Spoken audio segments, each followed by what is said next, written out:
Well,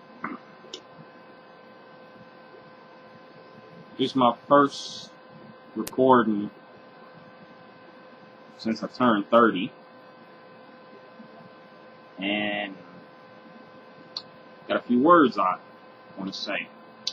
So I'm trying to save the words because today I got a presentation for a constitutional law class, a class I'm not entirely sure how well I'm doing in, and I kind of look like the missing link right now. So I'm gonna make it real concise.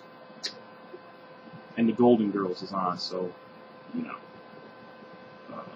Oh, did that fuck? Anyway, how it feels to be 30. It's been a ride.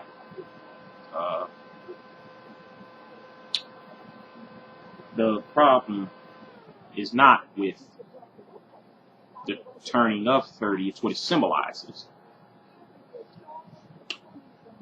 And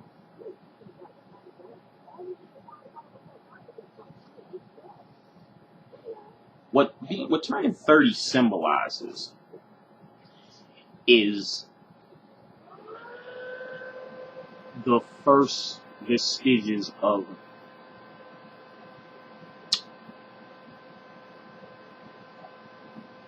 what's the word I'm looking for? See, I'm not going to say that I'm just this much closer to dying. That's not it.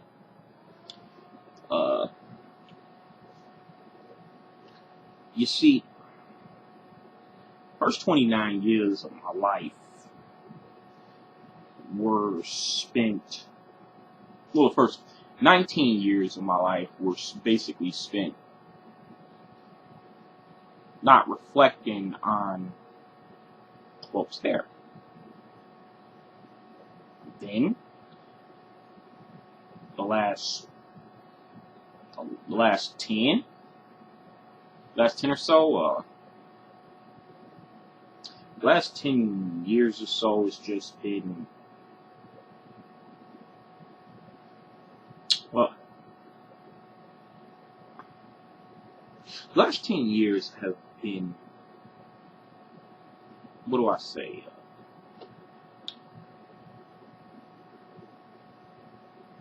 growing.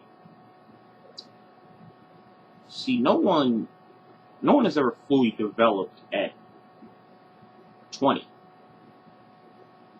No one has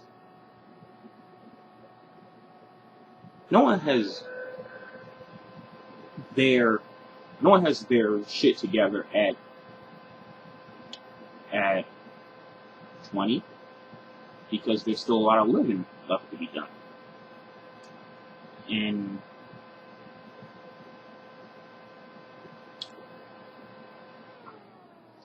I gotta go take a bath soon, because it's time to shave, and if I don't shave soon, I'm gonna be looking like Frederick Douglass here, which ain't a bad thing, except it's not the look I'm going for. So,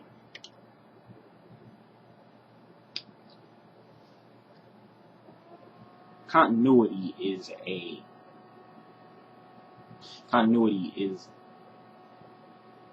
important.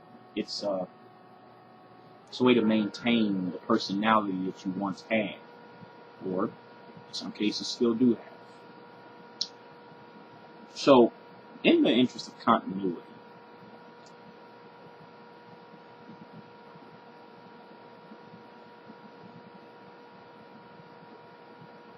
I don't have the same level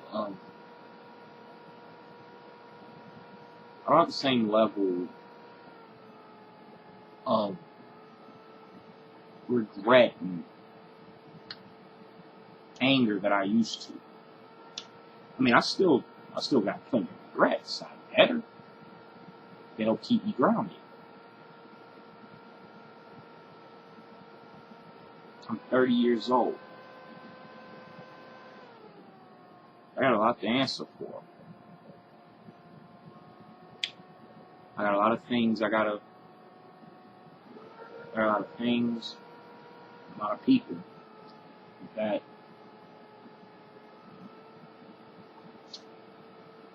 I shouldn't even be awake, but I am. And after this, I'm probably gonna go jump in the bathtub and get rid of this.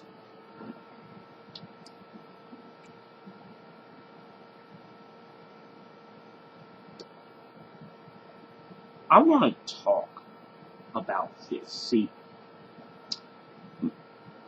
my birthday present to myself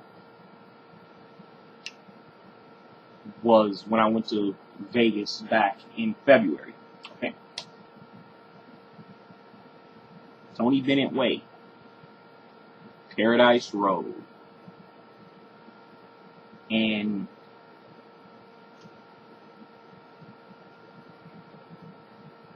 I had a few questions I had to answer to myself. You see, up until February, I had gone to Chicago, my hometown, the place where they're now using that idiot Chief Keef as even using him in an advertisement for anti-violence as the violent asswipe.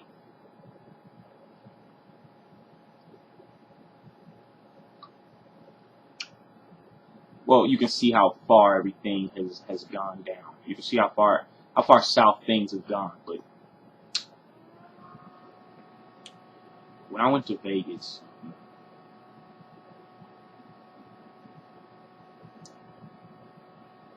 I had to answer myself a question or two that I wasn't entirely sure I wanted to answer. I wanted the answer too. You see,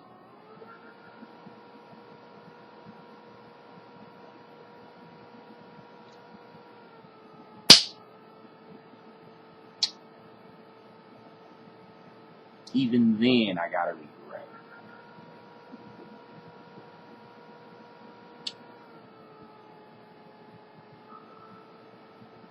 Chemical Brothers have an album called Let Forever Be. I think it's a song, but whatever. I'm rolling. Let me roll. And I believe the concept of that song was let the past remain in the past. If I let the past remain in the past, I have nothing to talk about because I'm actually a quite boring person, as I'm always saying, and it's always true every time I say it. So, I had a wonderful time. Do not get me wrong. Where I fuck up. Where I fuck up. I'm listening to Golden Girls talking to y'all. So, where I fuck up is, I don't know what I expected. I was happy, tripping well, but what did I expect? So the point I'm making is I could never live in Las Vegas.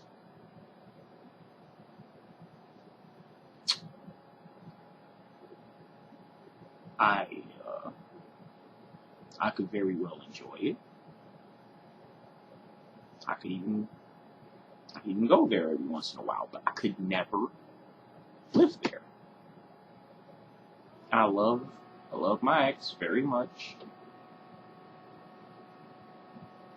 I never will stop. But the truth is, that city just beats the fuck out of you. It's too expensive to live, maybe. No, I'm kidding. It's whatever. But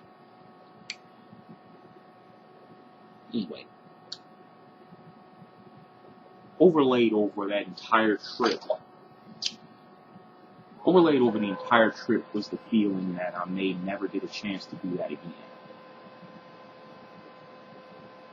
And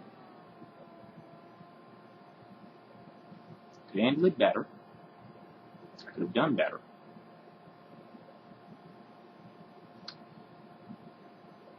What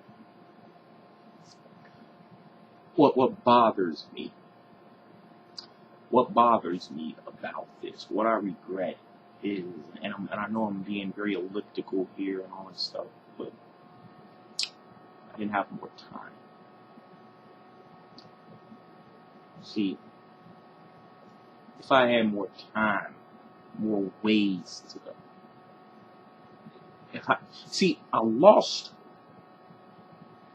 my first night there, my first day, night, whatever there, because I was jet lagged. You know, I mean, what happened was, after I got into Vegas,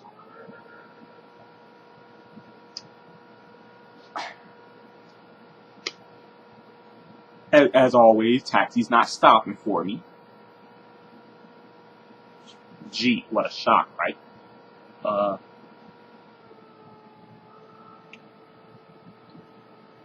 The first thing I noticed when I left the airport, was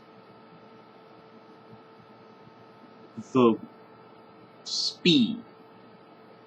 And it's a speed that I have lost the ability to replicate. I don't like moving fast. Sure, I'll do it if there's some music or out of reason. But all opportunities to move fast like I once did in Chicago are just out the window and in the water. So, that's one thing. Two.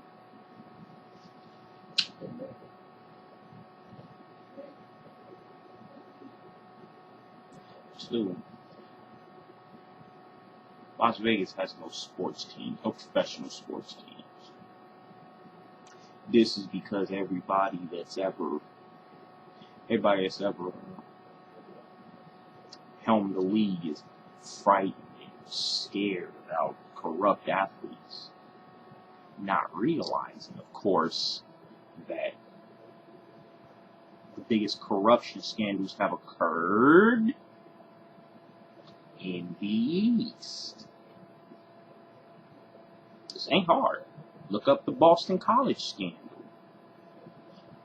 Notice why City College of New York no longer has sports teams. Point shaving scandals and stuff. What makes Vegas any different? Because it's a city where gambling is legal? Hell, that would make it an even easier city to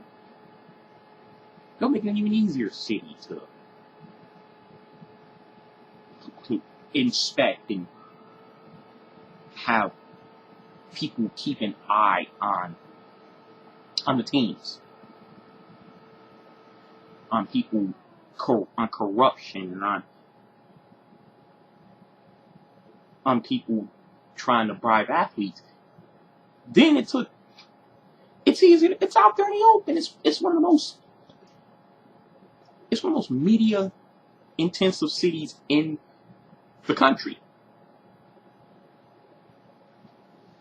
No professional sports scandal would go unrevealed, because if you had professional sports there, what happened in Vegas wouldn't stay in Vegas. It couldn't. But returning to my story, and again, looking at the missing link, I'll take care of this soon.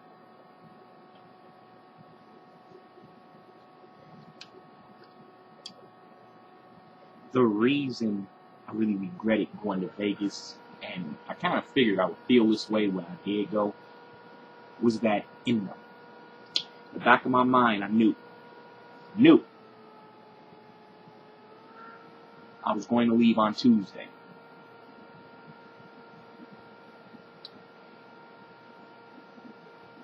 And I was regretting not being able to set everything up. I really hate this shirt, but it's red and You know what's going on, why I'm wearing red, whatever. So, you would think that this entire trip was a disaster from the way I'm talking about it. No, I loved every second of it, but like a great movie,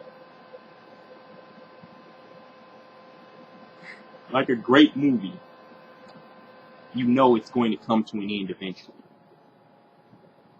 No matter how long the movie is. Even if it's Fritz Lang's Metropolis, which in its original form was over 8 hours. No one's going to sit in the movie theater for 8 hours, and commercially it's not possible. It's not doable. So, we have ourselves an issue now. And it's a pretty horrible issue to have. You know you're going to leave.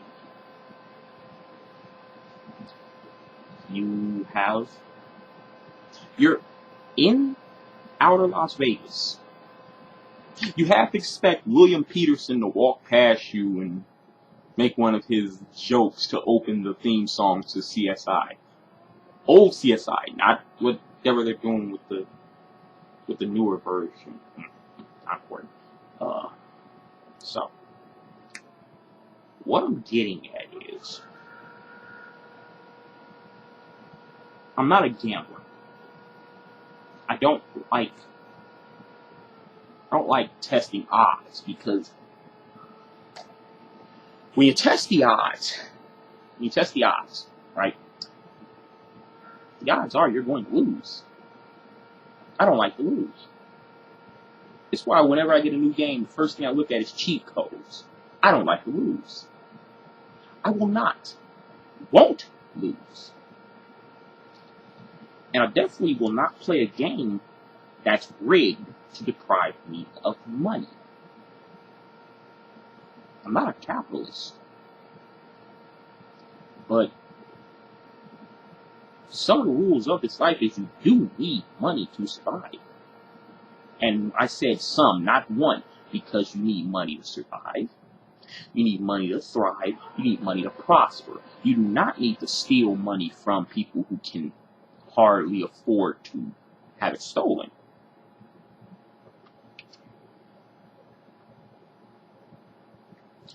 So, what I am getting at here, I hate this shirt. What I am getting at is, what was my purpose for being in Las Vegas, right? What reason did I have to show up there? Would I have gone if I didn't have one reason to go? Hell no. See, these commercials about what happens in Vegas stays in Vegas. Well, what if I go there and nothing happens, you know? I just wasted money and embarrassed myself and wasted time.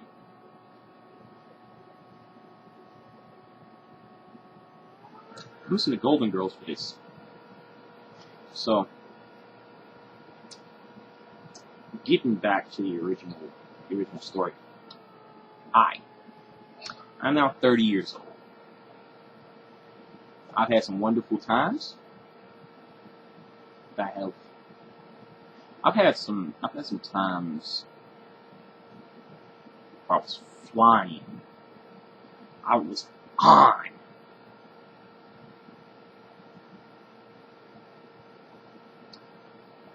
My wings had spread and I was heading as fast as I could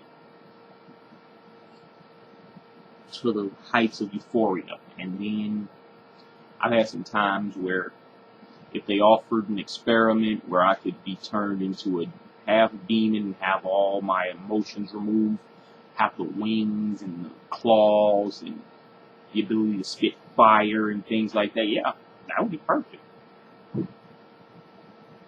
It would keep me from destroying humanity, which may not be logical, but is real. So, anyway, the one of the things that has one of my positives about turning 30 was, okay, so I enjoy the whole bear mystique, right? Just a big, protective, cuddly teddy bear, right? But one cannot be a papa bear if he's not old enough. That may seem